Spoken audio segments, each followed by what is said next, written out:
हाँ, तो नमस्ते मेरे प्यारे विद्यार्थी जी। कैसे हैं आप सभी लोग? उम्मीद करता हूँ बहुत अच्छे होंगे। आप सभी को मेरी तरफ से good morning, good morning, good morning. जल्दी से आप सभी लोग क्लास में जुड़ेंगे, बहुत इम्पोर्टेंट क्लास है। और प्यारे बच्चों, हम आप लोगों से लाइव नहीं जुड़े थे। अगर आप देखेंगे तो प्यारे बच्चों, कल हमारी कोई भी लाइव क्लासेस नहीं हुई थी। आप लोगों को 4 क्लासेस मिली थी बच्चों, जो कि रिकॉर्डेड थी मेरी। ठीक है ना? नेक्स्ट, बहुत सुंदर। नेक्स्ट क्वेश्चन आता है कि किसके अनुसार सेनों ने सिद्धांत बदल लिए थे? किसके अनुसार सेनों ने, मतलब सेन साहब और उसकी पत्नी ने अपने सिद्धांत बदल लिए थे? बहुत बहुत धन्यवाद। एक बार बच्चों अपने लिए सब लोग ताली बजा दो। सब लोग अपने लिए, अपने अपने लिए मेरे विद्यार्थी जी एक बार ताली बजा लीजिए कि सर जी ठीक है, एक ही दिल है कितनी बार जीतोगे। एक ही दिल है कितनी बार जीतोगे। 8000 प्लस लाइव, यानी बच्चों कुछ भी नहीं पॉसिबल मतलब कुछ भी पॉसिबल है। आई एम वेरी हैप्पी बच्चों, बहुत बहुत मैं खुश हूं आप लोगों के इस प्रेम की वजह से। नतमस्तक है आपका गुरु आपके सामने बच्चों, प्रेम के आगे। ठीक है ना? अब चलो भाई, अब चलते हैं 600 सवाल को पानी पिलाते हैं। चलो अब रण शुरू करते हैं। और बच्चों मेरे अर्जुन जल्दी से तैयार हो जाओ। और बच्चों है ना, मेरे अर्जुन तैयार हो जाओ। और निशाना कहां पर लगाना है? तो निशाना गुरुजी मछली की आंख पर लगने वाला है। तो मछली की आंख पर निशाना लगाने के लिए तैयार हो जाओ आप लोग। पहला सवाल देखते हैं बच्चों, किसके अनुसार सेनों ने सिद्धांत बदले थे? खोखा के अनुसार ऑप्शन नंबर बी। नेक्स्ट बच्चों, दारिस नामक सोने के सिक्के से भरा घड़ा किसे मिला था? तो दारिस नामक सोने से भरा जो घड़ा मिला था वो वारेन हेस्टिंग्स को। Option number C. ढहते विश्वास किस भाषा से अनुदित है?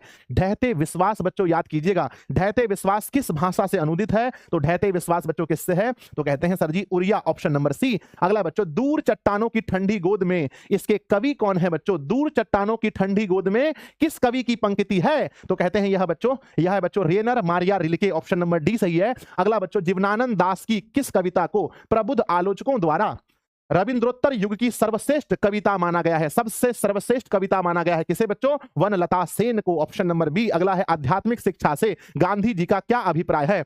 आध्यात्मिक शिक्षा से गांधी जी का क्या अभिप्राय है? तो बच्चों कहते हैं हृदय की शिक्षा को आध्यात्मिक शिक्षा कहते हैं। आविन्यो में 19 दिनों के प्रवास के दौरान लेखक ने कितने गद्य रचनाएं लिखी थी? 19 दिनों के प्रवास के दौरान लेखक ने कितने गद्य लिखे थे? तो बच्चों मुझे याद नहीं आ रहा है।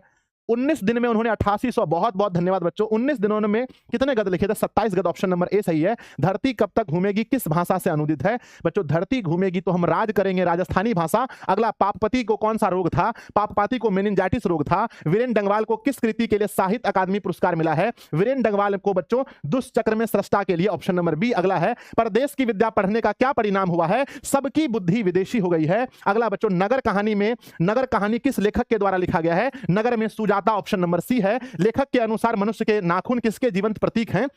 मनुष्य के नाखून बच्चों पाशुवृत्ति के जीवन प्रतीक हैं। अगला, हजारी प्रसाद द्विवेदी का जन्म कब हुआ था? 1907 ईस्वी। Option number A. बच्चों रहीरास किसकी रचना है? एग्जाम में पूछा जाएगा बच्चों, हमारा 17 फरवरी के दिन क्वेश्चन आएगा, रहीरास किसकी रचना है? कहना बच्चों गुरु नानक की। Option number B. लक्ष्मी के बड़े पुत्र का नाम क्या था? याद रखिएगा, अच्युत उसके बड़े पुत्र का नाम था। एक वृक्ष की हत्या कविता में कवि शहर को किससे बचाने की बात करते हैं? कवि बच्चों कहते हैं शहरों को बचाएंगे नादिरों से। अगला है बच्चों, गांधी जी का दक्षिण अफ्रीका प्रवास। मोस्ट इंपॉर्टेंट क्वेश्चन है, बताइएगा, MVBI क्वेश्चन है। गांधी का दक्षिण अफ्रीका परिवार है ना, जो प्रवास था 1893 से लेकर 1914 तक था। नेक्स्ट है बच्चों, बिरजू महाराज को संगीत नाट्य अकादमी पुरस्कार कब मिला था? बिरजू महाराज को संगीत नाट्य अकादमी पुरस्कार 27 वर्ष की एज में मिला था। अगला है बच्चों, कवि ने माली और मालिन किसे कहा है? मोस्ट इंपॉर्टेंट क्वेश्चन है आपके पेपर के लिए।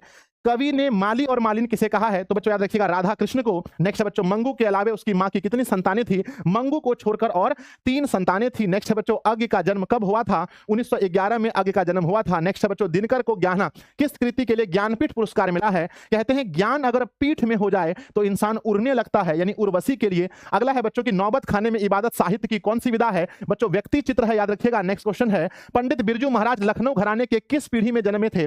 पंडित बिरजू महाराज का जन्म लखनऊ घराने के किस पीढ़ी में? 7वीं पीढ़ी में। ऑप्शन नंबर बी है। सीता के बेटे ने सीता को कितने रुपए महामारी देने का बात किया था? मोस्ट इंपॉर्टेंट क्वेश्चन है। 9000 लाइव के लिए बहुत बहुत धन्यवाद बच्चों। वो दून है वो बच्चों है ना, अब हमने देखा कि बच्चों जोश होना चाहिए, आप लोग पहले से जोशीले हैं। मैं ही बच्चों थोड़ा सा ध्यान है ना, मैं ही थोड़ा सा सुस्त हो गया था। बच्चों बताइएगा, सीता के बेटे ने कितने रुपए महामारी खर्च देने की बात की थी? कहते हैं गुरुजी 50 रुपए। ऑप्शन नंबर ए सही है। उत्तर भारत में नागरी लिपि के लेख कब से मिले हैं? तो 8वीं सदी से मिले हैं। ऑप्शन नंबर ए सही है। अगला बच्चों, बहादुर पर कितने रुपए चोरी के इल्जाम लगे थे? तो बहादुर पर चोरी के आरोप लगे थे बच्चों 11 रुपए। नेक्स्ट क्वेश्चन है, भारत माता कविता में भारत का कैसा चित्र प्रस्तुत है? भारत का बच्चों यथातथ्य चित्र प्रस्तुत है। यथातथ्य ऑप्शन नंबर सी। जातीय अस्मिता का दृष्टि से इतिहास का प्रवाह कैसा है? जातीय अस्मिता की दृष्टि से इतिहास का प्रवाह विच्छिन्न और अविच्छिन्न दोनों है। Option number C. मेरे विद्यार्थी जी 50 क्वेश्चन में आपको कितना क्वेश्चन याद था? एक बार कमेंट बॉक्स में लिखिएगा कि गुरुजी 50 में से हमें कितना याद था, और सब लोग दबाकर शेयर कीजिएगा। आज मेरे